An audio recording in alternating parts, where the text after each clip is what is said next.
In 2005, you could buy a brand new truck, drive it for 200,000 miles, and that engine would never once shut itself off at a red light without your permission. You were in control of when your engine ran. That was the deal. Today you walk into a Ford dealership and spend $55,000 on a new F-150.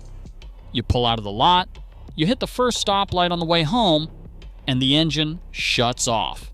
You didn't press a button, you didn't flip a switch.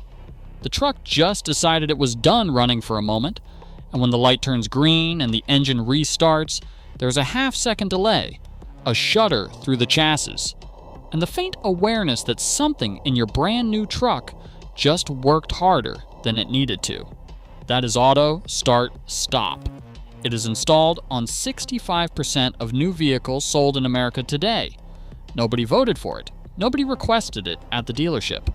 And the moment you drive home, you discover that the off button on your dashboard only works for one trip. Tomorrow morning, it turns itself back on. In this investigation, we are going to expose three things the auto industry and the federal government did not put in the owner's manual.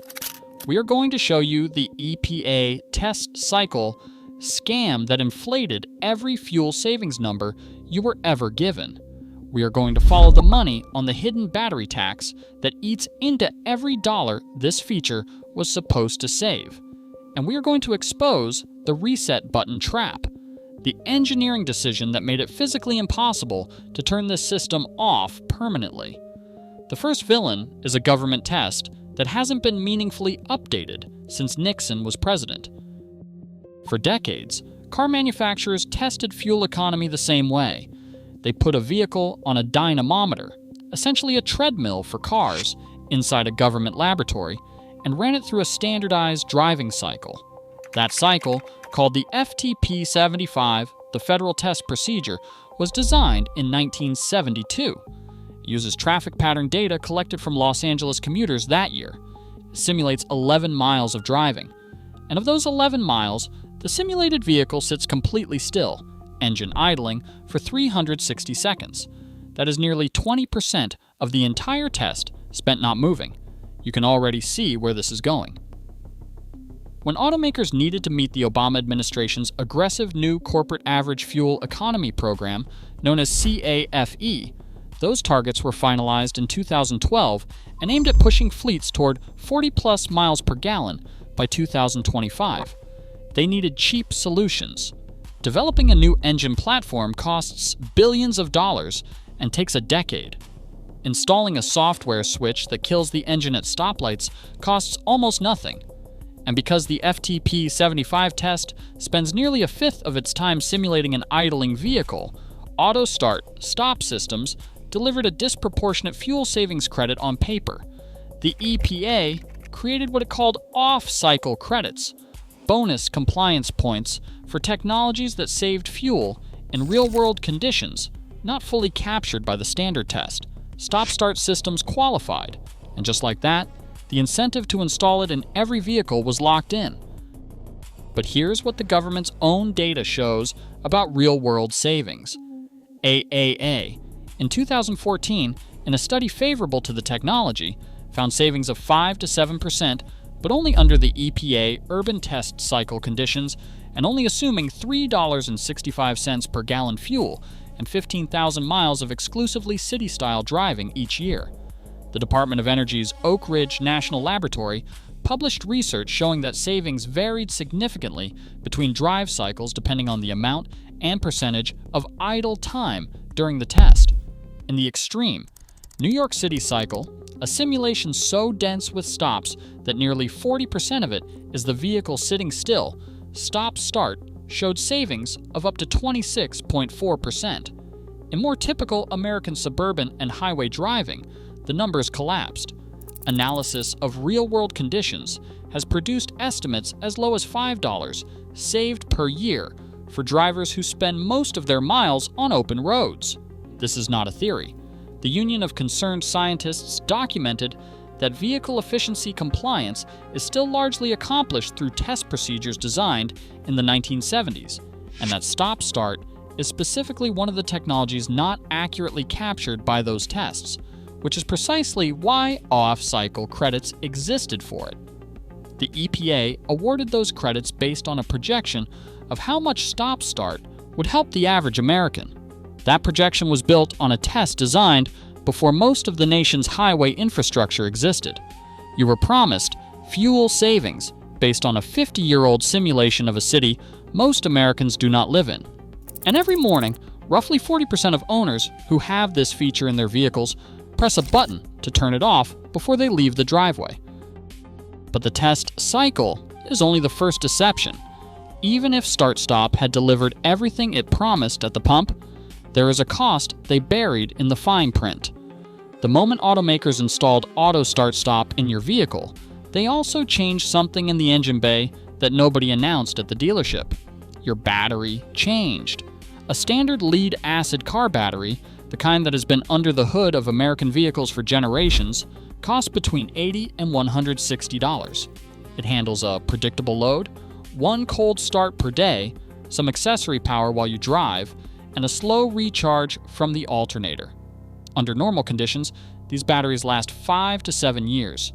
When they die, you buy another one, the same kind, at any auto parts store, and you are back on the road for under $200.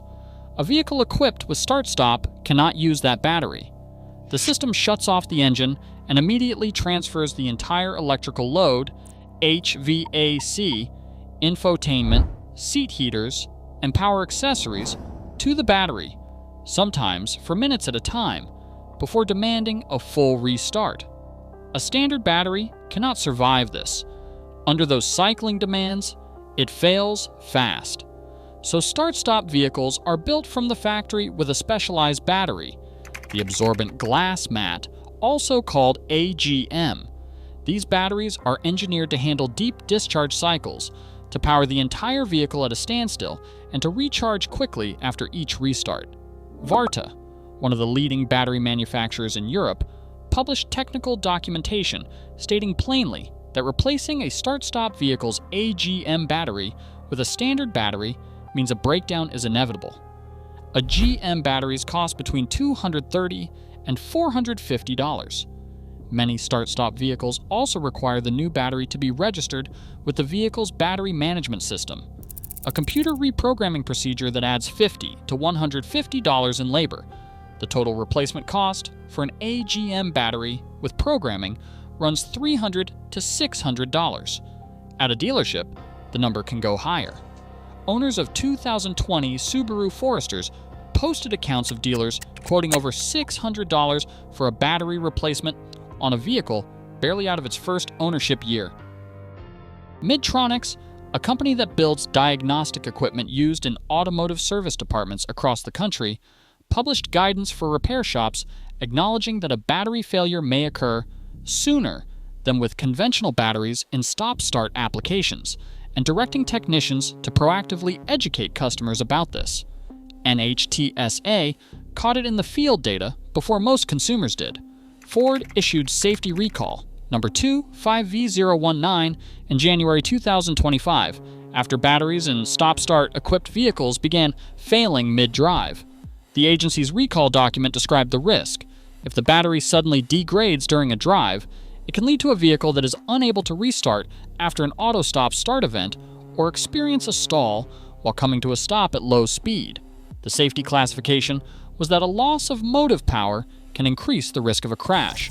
Ford's remedy was to inspect vehicles and install proper AGM batteries where they were missing. The federal government, through NHTSA, was now in the business of correcting batteries that the federal government's own fuel economy policy had made necessary in the first place. Honda and Acura did not escape. NHTSA logged over 1,300 complaints about Honda's stop-start systems failing, specifically engines that refused to restart at red lights after the auto idle feature engaged. Owners of 2016 through 2022 Pilots, Passports, and MDX models reported being stranded at intersections, unable to get their vehicles moving again.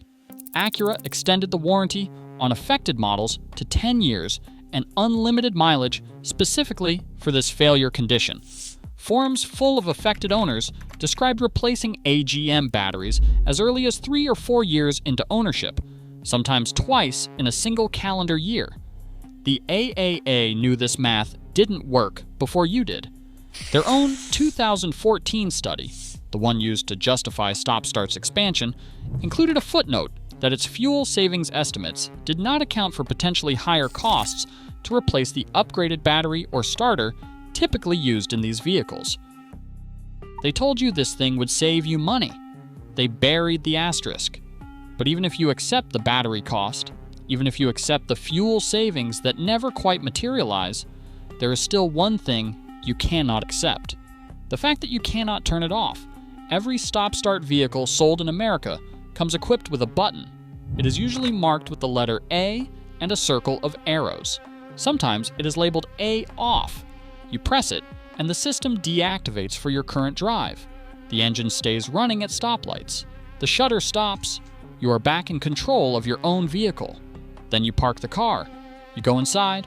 You come back the next morning. You start the engine, and the system has reactivated itself automatically. The button you pressed yesterday means nothing today. Every single trip, you start from zero. This is not a software bug, not a design oversight, not something that slipped through quality control. This is deliberate. General Motors began rolling out auto start-stop with the 2014 Chevrolet Malibu. From the beginning, General Motors offered no factory-level option to permanently delete the feature. You got it whether you wanted it or not. Ford, Stellantis, Honda, and Toyota did not allow a permanent factory-level disable on their stop-start equipped platforms. The system was engineered from the ground up to always come back on. The reason is not mysterious. Auto start-stop earned automakers, EPA, off-cycle compliance credits, specifically because it was active during driving. If consumers could permanently disable it, the system would not engage, and the automaker would not accumulate the compliance credits that justified installing it in the first place. The button had to reset, and the system had to keep running. Not for your fuel economy, but for the manufacturer's regulatory paperwork. The secondary market confirmed what the manufacturers would not say directly. A category of products called AutoStop Eliminators now exists specifically for this problem. These are plug-in devices sold for $50 to $150 that simulate pressing the off button automatically every time you start the engine. They exist for the Ford F-150, the Ford Bronco and Raptor, the Ram truck, the GMC Sierra, the GMC Terrain, the Honda CR-V, and dozens of other vehicles. You can find them at automotive retailers nationwide. An entire industry grew up around the fact that manufacturers would not give you a permanent off switch for a feature you did not choose. This is not a theory. The EPA's own February 2026 action, when the Trump administration eliminated off-cycle credits for stop-start, stated directly that consumer choice was extremely limited for the millions of Americans who did not want the technology in their cars. The EPA administrator called the system almost universally hated. The head of the EPA, in an official government press release, described it as the single worst feature in cars. The agency called the credit program a regulatory loophole that allowed automakers to claim greenhouse gas credits without delivering real-world emission reductions or benefits to human health. This was the government that created the system, acknowledging what the system actually was. You press that button every morning. You have been pressing it for years. And the reason you have to press it every single morning is that the people who built your truck needed you to not be able to stop pressing it.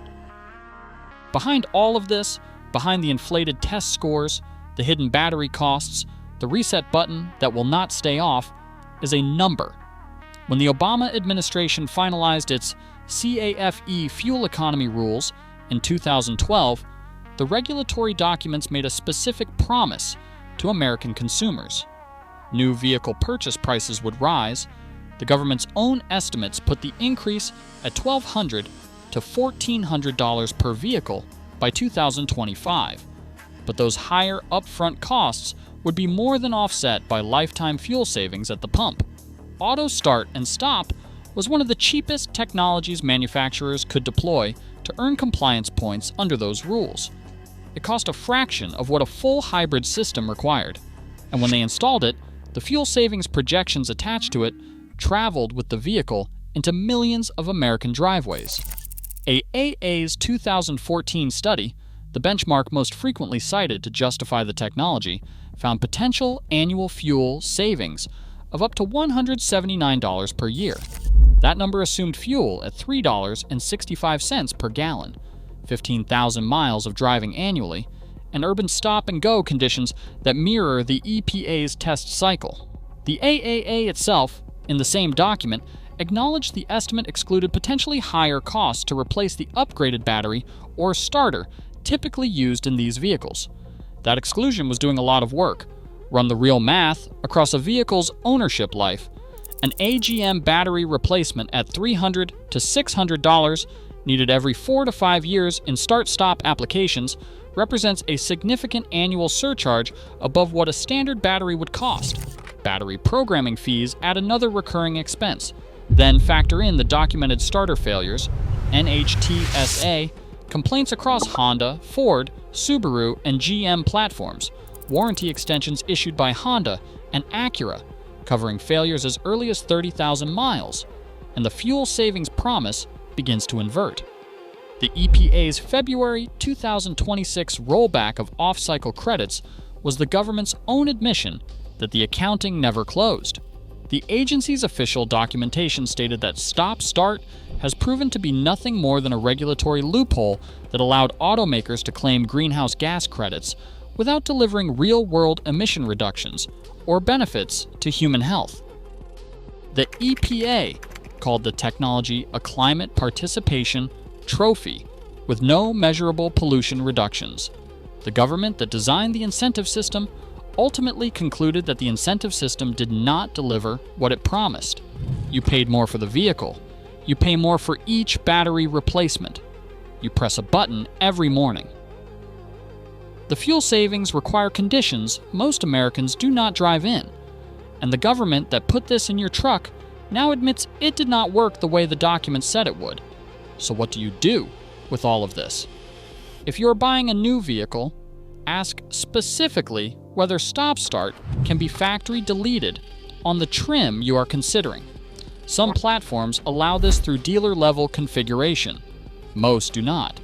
If you cannot delete it, factor the battery replacement math into the total cost of ownership.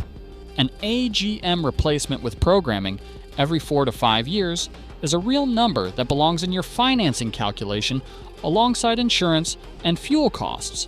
If you already own a stop-start vehicle, you are not at the mercy of the dealer when that battery dies. The instruction that you must purchase a high-priced factory AGM from the dealership is, in the words documented across multiple owner forums, a margin-driven upsell. An AGM battery from a reputable aftermarket supplier, properly matched to your vehicle's group size, will do the job at less than half the dealership price. Know the difference between what your car requires and what the service department prefers to sell you. And if you are pressing that button every morning and you are tired of pressing it, auto-stop eliminator devices exist for most major platforms and are plug and play. They do not modify your vehicle's computer. Under the Magnuson-Moss Warranty Act, they cannot void your powertrain warranty. They are reversible. They cost less than one battery programming fee. The people who know this push the button once, understand what it does, and plan accordingly. The people who don't just keep paying. The government called it a fuel-saving feature. Your truck called it an annoyance. The repair invoice is calling it something else entirely. Stop letting them reset your preferences every morning. You bought the truck. It should do what you tell it.